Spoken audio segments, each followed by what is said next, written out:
Hi, welcome to Lori Tries Life and Messy Missy Ministries. Today we are going to read chapter 3 of the Gospel of Mark in the New King James Version. Please follow along or just listen. We are happy that you're here. Healing on the Sabbath. And he entered the synagogue again, and a man was there who had a withered hand. So they watched him closely, whether he would heal him on the Sabbath, so they might accuse him. And he said to the man who had the withered hand, "Step forward." Then he said to them, "Is it lawful on the Sabbath to do good or to do evil, to save a life or to kill?" But they kept silence. And when he had looked around at them with anger, being grieved by the hardness of their hearts, he said to the man, "Stretch out your hand."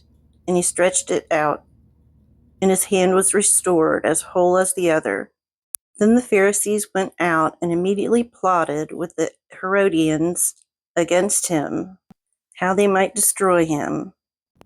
A great multitude follows Jesus.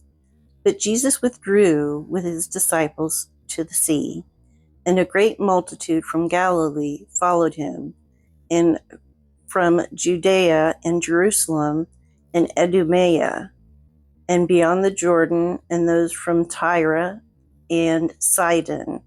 A great multitude, when they heard how many things he was doing, came to him.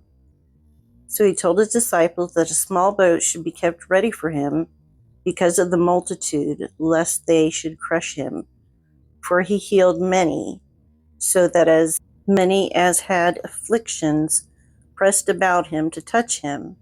And the unclean spirits, whenever they saw him, fell down before him and cried out, saying, "You are the Son of God."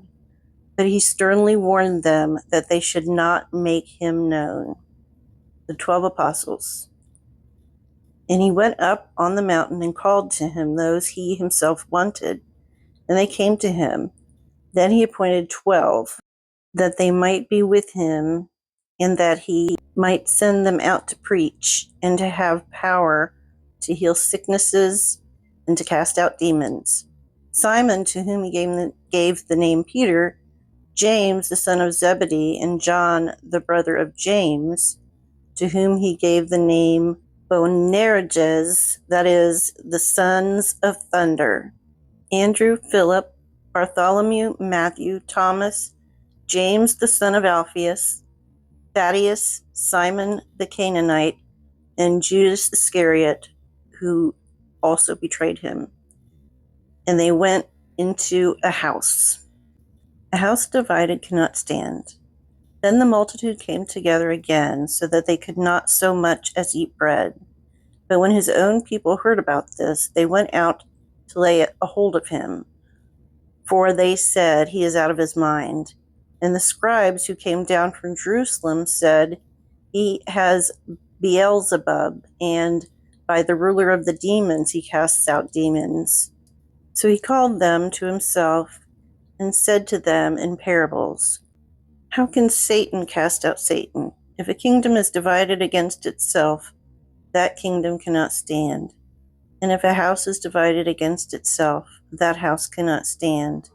And if Satan has risen up against himself and is divided, he cannot stand, but has an end. No one can enter a strong man's house and plunder his goods, unless he first binds the strong man, and then he will plunder his house. The unpardonable sin. Assuredly, I say to you, all sins will be forgiven the sons of men, in whatever blasphemies they may utter. But he who blasphemes against the Holy Spirit never has forgiveness, but is subject to eternal condemnation, because they said he has an unclean spirit. Jesus' mother and brothers send for him. Then his brothers and his mother came, and standing outside, they sent to him, calling him, and a multitude was sitting around him. And they said to him, "Look, your mother and your brothers are outside seeking you." But he answered them, saying, "Who is my mother or my brothers?" And he looked around in a circle at those who sat about him, and said, Here are my mother and my brothers. For whoever does the will of God is my brother and my sister and mother. And that is the end of chapter 3 of the Gospel of Mark. And until next time, thank you and may God bless us.